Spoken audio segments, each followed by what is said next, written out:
Welcome. Today we're going to delve into a relatively rare but serious condition, small intestine cancer. While it's less common than cancers of the colon or stomach, understanding this disease is crucial for early detection and effective management. Join us as we explore the causes, symptoms, diagnosis, treatment, and more of small intestine cancer. So, what causes this cancer? Unfortunately, the exact cause of small intestine cancer remains largely unknown.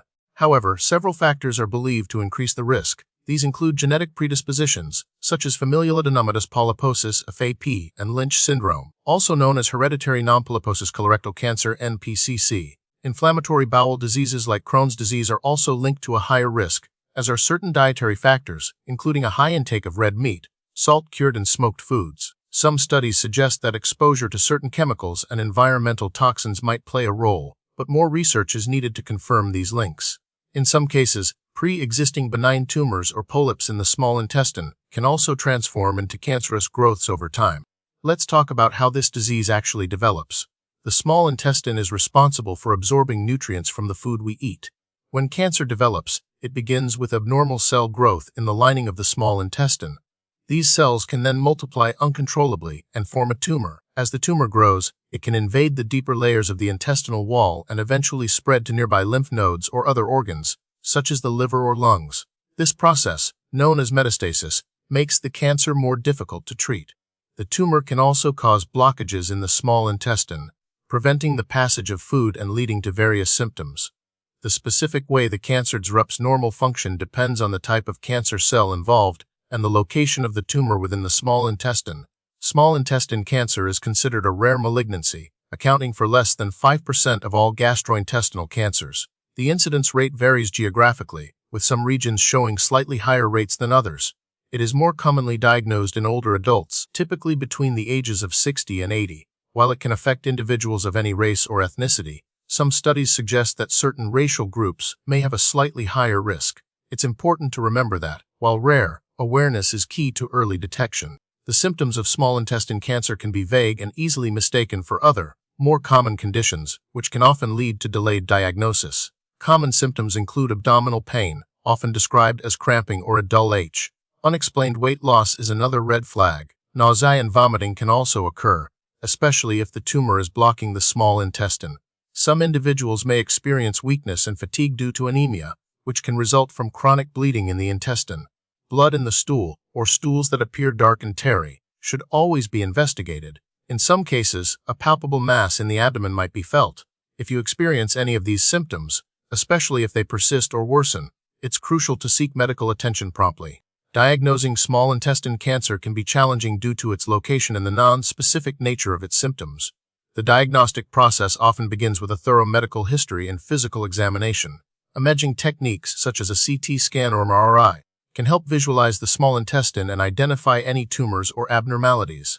An upper endoscopy with small bowel follow-through, or a capsule endoscopy, where a tiny camera is swallowed, can provide a direct view of the lining of the small intestine. A double balloon enteroscopy allows for deeper visualization and the possibility of taking biopsies of suspicious areas. A biopsy, where a small tissue sample is taken and examined under a microscope, is essential for confirming the diagnosis and determining the type of cancer.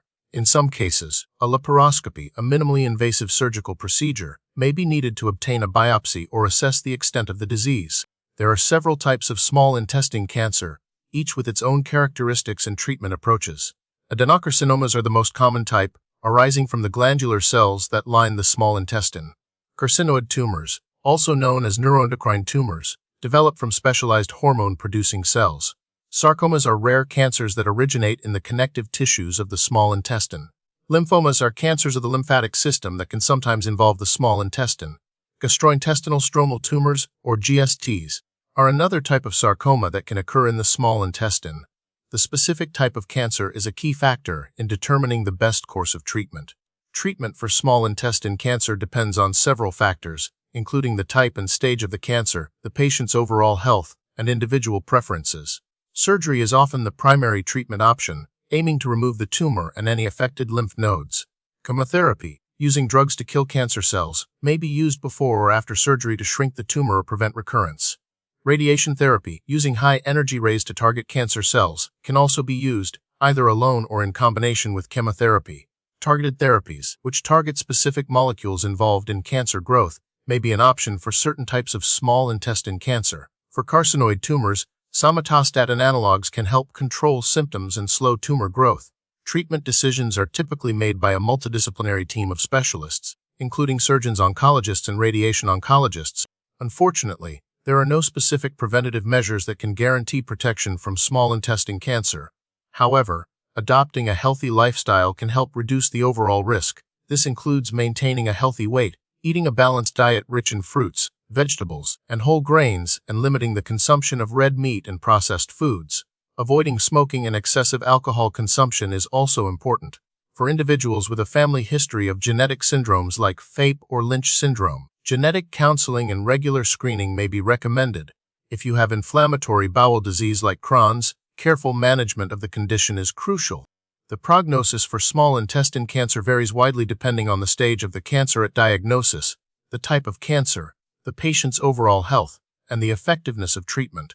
Early detection and treatment are associated with better outcomes. Patients with localized tumors that can be completely removed surgically generally have a more favorable prognosis than those with advanced disease that has spread to distant organs. Recent research efforts are focused on developing more effective targeted therapies and immunotherapies for small intestine cancer. Clinical trials are ongoing to evaluate new treatment approaches and improve outcomes for patients with this challenging disease. Advances in genetic testing are also helping to identify individuals at higher risk and develop personalized treatment strategies.